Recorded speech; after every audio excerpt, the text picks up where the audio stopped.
Hello and welcome everyone to today's video, which I'll be going over two of the Tales of the Space Age sets, a missed opportunity and then a small side quest just before the mock creation, or the big guy. First we have the Mars set with everyone's favorite dead robot, Curiosity.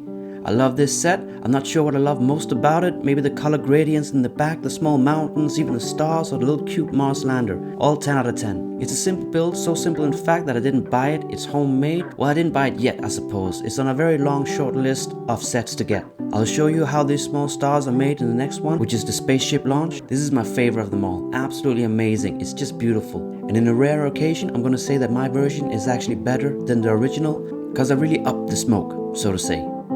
Close up, you can see what I mean. I think this adds a whole new dimension to the build. Well, it adds a third one. And while we're at it, if you want to press the like button or subscribe, please do so. It really helps me out. And as you'll see coming up here, there are some seriously raggedy ass pieces in my collection that only a subscribe or a like from you can help remedy. So please excuse or ignore the horribly scratched pieces as I show you how these small stars are made.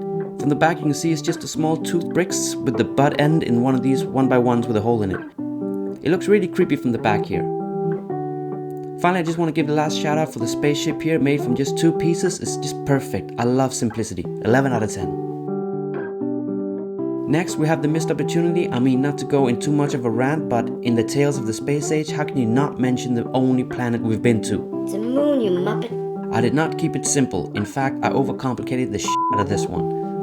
But I don't think it's too bad in the end. I like how I got the Earth in there, the moon domes and little rockets. All the small 1x1s could have been replaced or even removed, I think. But I love the spaceship taking off. It's supposed to represent how we need a moon base as a stopping point on the way to Mars. Even though it's like having a stopping point at your mailbox when you're going to the other side of the world. But it's cheaper to leave the moon than Earth. Even though you would have to leave Earth anywhere in the first place to get to the moon. But it's a good thing there are people much more clever than me working on these problems. My moon base, I'll give it a solid 8 out of 10. I could go as high as 9, but the Earth could have been done a lot better. And like mentioned, the actual moon base looks way too busy. Next we have a side quest, or let's have a game of guessing. I expanded the idea onto songs and movie posters, so the first one here is a Bob Dylan song, made much more famous by the Guns N' Roses. I'm not gonna give you any more hints. Well, wanna hear a knock knock joke?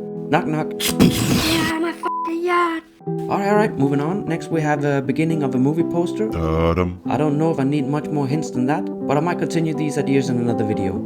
Finally, we have the star of the show, the final boss, the Mock, which started as a kind of a mystical land that quickly morphed into this green landscape. And as soon as I added the ship, I got these crazy Viking vibes and thought of Valhalla with an interesting idea for these snot pieces on the side. But more than that, an opposite side of the land of the Aces. So I'm not 100% when it comes to Nordic mythology, but it is my neck of wood, so I have picked up a little bit. Like Valhalla is where the Aces live, like Thor and Odin.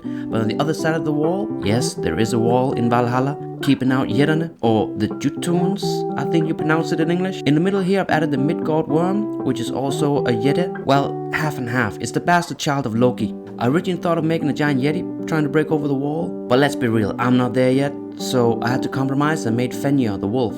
Also a bastard child of Loki. Man, that guy got around. Suppose they all did back then. In conclusion, it's inconclusive. I mean, the Fenrir wolf isn't finished, nor is the land around it, so this side I'll probably give it 2 out of 10. Lowest grade ever. But the Valhalla side, decent enough, I'll give it a 6-7 out of 10. I mean, it's a little bit too busy, but not bad at all. Good idea. So yeah, that's it for me this time. I'd like to thank you for watching. As always, have a good day. See you later. Bye.